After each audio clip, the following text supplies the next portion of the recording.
ಕೋಲಾರ ಗೋಪಾಲಕರ ಸಂಘದಿಂದ ಬೈರೇಗೌಡ ನಗರದಲ್ಲಿ ರಾಜ್ಯಮಟ್ಟದ ಹಾಲು ಕರೆಯುವ ಸ್ಪರ್ಧೆ ಆಯೋಜನೆ ಮಾಡಲಾಗಿತ್ತು. ಸ್ಪರ್ಧೆಯಲ್ಲಿ ನೆಲಮಂಗಲದ ಭಕ್ತನಪಾಳ್ಯದ ಲಕ್ಷ್ಮೀ ಡೇರಿ ಫಾರ್ಮ್ಗೆ 2 ಬಹುಮಾನ ಸಿಕ್ಕಿದ್ದು, ಪ್ರಥಮ ಮತ್ತು 3ನೇ ಬಹುಮಾನಕ್ಕೆ ಭಾಜನವಾಯಿತು. ಯುವ ರೈತ ಮುನಿರಾಜು ಅವರು 75,000 ರೂಪಾಯಿ ಜತೆಗೆ ಬುಲೆಟ್ ಬಹುಮಾನವನ್ನು ಪಡೆದುಕೊಂಡರು. 3 ದಿನಗಳ ಹಾಲು ಕರೆಯುವ ಕಾರ್ಯಕ್ರಮಕ್ಕೆ ಸುಮಾರು 25ಕ್ಕೂ ಹೆಚ್ಚು ಹಸುಗಳು ಭಾಗವಹಿಸಿದ್ರು. ಅಂತಿಮ ಸ್ಪರ್ಧೆಗೆ 10 ರಾಸುಗಳಷ್ಟೇ ಅರ್ಹತೆ ಪಡೆದಿದ್ದು, ಮೊದಲ ಬಹುಮಾನ ಪಡೆದ ಹಸು 45 ಕೆಜಿ 250 ಗ್ರಾಂ ಹಾಲು ಕೊಟ್ಟಿತು. ಸರ್ಜಾಪುರದ ಟಿಸಿ ಹಳ್ಳಿಯ ಯಶೋಧ ಶಿವರಾಮ ರೆಡ್ಡಿ ಅವರ ಹಸು ದ್ವಿತೀಯ, ಹಾಗೆಯೇ ಹಿಂಡಿಗನಾಳದ ತನೀಶ್ ಗೌಡರ ಹಸು 4ನೇ ಸ್ಥಾನವನ್ನು ಪಡೆದುಕೊಂಡಿದ್ದರೆ, ಕೋಲಾರದ ಕುರುಬರಹಳ್ಳಿಯ ಕೃಷ್ಣಪ್ಪನ ಹಸು 5ನೇ ಬಹುಮಾನವನ್ನು ಪಡೆದುಕೊಂಡವು. ಕೋಲಾರ ಗೋಪಾಲಕರ ಸಂಘದಿಂದ ಹೊಸ ವರ್ಷ ಮತ್ತು ಸಂಕ್ರಾಂತಿ ಅಂಗವಾಗಿ ಅಧಿಕ ಹಾಲು ಕರೆಯುವ ಸ್ಪರ್ಧೆ ಆಯೋಜನೆ ಮಾಡಲಾಗಿದ್ದು, ನಗರಸಭೆ ಮಾಜಿ ಸದಸ್ಯ ಮೇಸ್ತ್ರಿ ನಾರಾಯಣಸ್ವಾಮಿ, ಸಾರಂವಿ ಇಂಟರ್ನ್ಯಾಷನಲ್ ಶಾಲೆಯ ಸಂಸ್ಥಾಪಕರು ಮತ್ತು ನಾಗಾರ್ಜುನ ಹೋಟೆಲ್ ಮಾಲೀಕರಾದ ರಮೇಶ್ ಯಾದವ್, ಶಬರೀಶ್ ಯಾದವ್ ಕಾರ್ಯಕ್ರಮದ ಉಸ್ತುವಾರಿ ವಹಿಸಿಕೊಂಡಿದ್ರು. ಸಮಾರಂಭದಲ್ಲಿ ಮೊದಲ ಬಹುಮಾನವಾಗಿ Royal Enfield Classic Bullet 350cc, 1 lakh ರೂಪಾಯಿ 2ನೇ ಬಹುಮಾನ, 75,000 ರೂಪಾಯಿ 3ನೇ ಬಹುಮಾನ, 50,000 ರೂಪಾಯಿ 4ನೇ ಬಹುಮಾನ ಹಾಗೂ 5ನೇ ಬಹುಮಾನವಾಗಿ 25,000 ರೂಪಾಯಿಯನ್ನು ನೀಡಲಾಯಿತು. ಸ್ಪರ್ಧೆಯಲ್ಲಿ ಭಾಗವಹಿಸಿದ್ದ ಎಲ್ಲಾ ಗೋಪಾಲಕರಿಗೂ ಹಾಲು ಕ್ಯಾನ್ ಮತ್ತು ಪ್ರಮಾಣ ಪತ್ರ ನೀಡಲಾಯಿತು. ಬಳಿಕ ಮಾಜಿ ಸಚಿವ ಕೆ. ಶ್ರೀನಿವಾಸಗೌಡ ಮಾತನಾಡಿ, ಹಿಂದೆ ಮನೆಗೊಂದು ಹಸು ಸಾಕುತ್ತಿದ್ದು, ಹೀಗಾಗಿ ಸಮೃದ್ಧಿ ಸಂತೋಷ ತುಳುಕಾಡುತ್ತಿತ್ತು. ಕಾಲಾಂತರದಲ್ಲಿ ಉಪಕಸುಬಾಗಿ ಹೈನುಗಾರಿಕೆ ಮುಂದುವರೆದಿದ್ದು, ಸಾಂಪ್ರದಾಯಿಕ ಹಾಲು ಕರೆಯುವ ಸ್ಪರ್ಧೆಯನ್ನ ನಡೆಸಿದ ಮೇಸ್ತ್ರಿ ನಾರಾಯಣಸ್ವಾಮಿ, ರಮೇಶ್ ಮತ್ತು ಶಬರೀಶ್ ಯಾದವ್ ಅವರ ಚಿಂತನೆ ಮಾದರಿಯಾಗಿದೆ ಅಂತ ಶ್ಲಾಘಿಸಿದರು. ಇನ್ನು ರಾಜು ಯಾದವರ ಸಂಘದ ಅಧ್ಯಕ್ಷ ಡಿಟಿ ಶ್ರೀನಿವಾಸ್ ಮಾತನಾಡಿ, ತಂತ್ರಜ್ಞಾನ ಬೆಳೆದಂತೆಲ್ಲ ಸಂಸ್ಕೃತಿ ಪರಂಪರೆ ನಾಪತ್ತೆಯಾಗುತ್ತಿರೋ ಕಾರಣದಿಂದಾಗಿ ಯುವಜನತೆಗೆ ಹಸು ಸಾಕಾಣೆ ಕುರಿತು ಅರಿವು ಮೂಡಿಸುವ ಹಾಲು ಕರೆಯುವ ಸ್ಪರ್ಧೆ ಇಂದಿನ ಕಾಲಘಟ್ಟಕ್ಕೆ ಸಕಾಲವಾಗಿದೆ ಎಂದು ಕಾರ್ಯಕ್ರಮದ ಆಯೋಜಕರನ್ನ ಅಭಿನಂದಿಸಿದರು.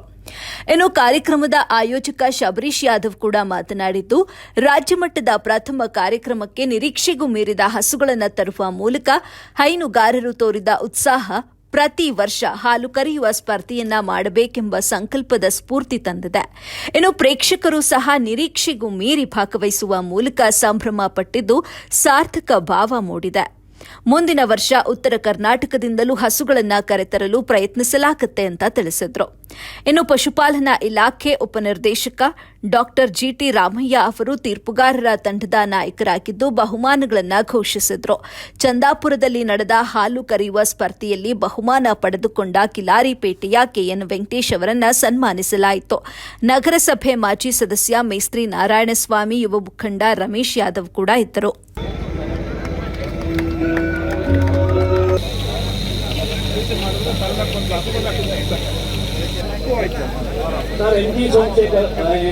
अभिषेक चन्नपट्ना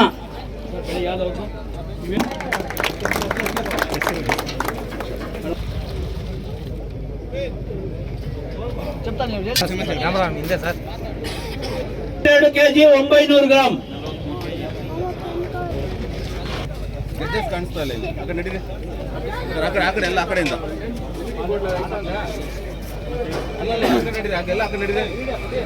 25 kg 500 ಗ್ರಾಂ.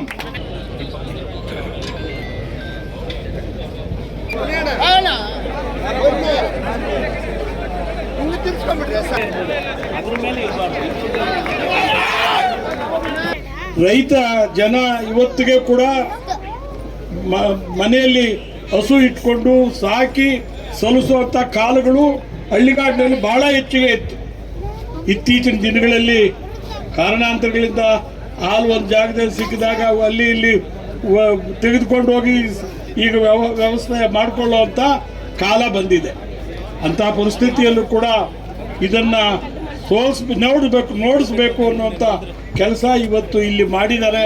ಅವರೆಲ್ಲರಿಗೂ ಯಾರ್ಯಾರು ಇದಕ್ಕೆ ಕಾರಣಕರ್ತರಾಗಿದ್ದಾರೆ ಅವರಿಗೆಲ್ಲರಿಗೂ ಕೂಡ ನಾನು ಧನ್ಯವಾದ. ತುಂಬ ಅದ್ಭುತವಾಗಿತ್ತು, ತುಂಬ ಸಂತೋಷ ಆಯಿತು. ಇಷ್ಟೊಂದು ಜನ ಬರ್ತಾರೆ ಅಂತ ನನ್ನ ಒಂದು ನಿರೀಕ್ಷೆ ಇರಲಿಲ್ಲ. ತುಂಬ ನಿರೀಕ್ಷೆಗೆ ಮೀರಿ ಪ್ರೇಕ್ಷಕರು ಇವತ್ತು ಈ ಒಂದು ಸಂದರ್ಭದಲ್ಲಿ ಹಾಜರಿದ್ದರು. ಈ ಒಂದು ಅವರೆಲ್ಲ ಬಂದಿರೋದು ನೋಡ್ತಾ ಇದ್ದರೆ ಈ ಒಂದು ಕಾರ್ಯಕ್ರಮವನ್ನು ಪ್ರತಿ ವರ್ಷ ಮಾಡಬೇಕು ಅನ್ನೋ ಒಂದು ಉತ್ಸಾಹವನ್ನು ನಮ್ಮಲ್ಲಿ ಮೂಡಿಸ್ತಾ